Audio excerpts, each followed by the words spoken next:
Bed கட்டுறேன். இப்படி ஒரு ரெசிபி எங்கேயுமே பார்த்துருக்க மாட்டீங்க. கடையில கூட வந்து சாப்பிட்டுருக்க மாட்டீங்க. செட்டிநாடு ஸ்டைல்ல மோமோஸ் பார்க்கலாமா? மெஷர்மெண்ட் எல்லாம் டிஸ்கிரிப்ஷன்ல குடுத்துருக்கேன். செக் பண்ணி பார்த்துக்கங்க. 1 கப் மைதா, கொஞ்சம் உப்பு, கொஞ்சமா எண்ணெய், தண்ணி ஊத்தி கொஞ்சம் நல்லா மாவ டைட்டா பெசஞ்சு ஒரு 1/2 அன் ஹவர் ஊற வச்சு எடுத்துக்கங்க. மல்லி, வரமிளகா, சோம்பு, மிளகு, ஜீரகம், கடைசியா கொஞ்சம் கருவேப்பில. இதெல்லாமே ட்ரை ரோஸ்ட் பண்ணி பவுடர் பண்ணி எடுத்து வச்சுக்கங்க.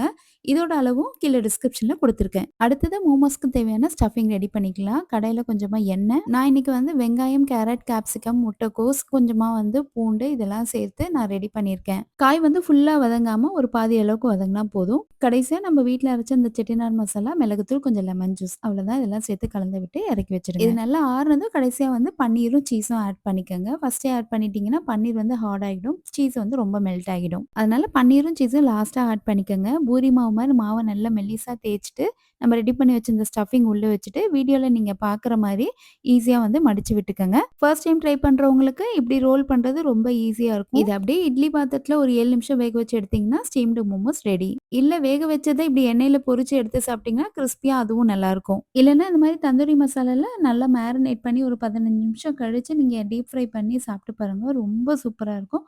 குழந்தைங்களுக்கு கூட ரொம்ப பிடிக்கும். கண்டிப்பா வந்து ட்ரை பண்ணி பாருங்க.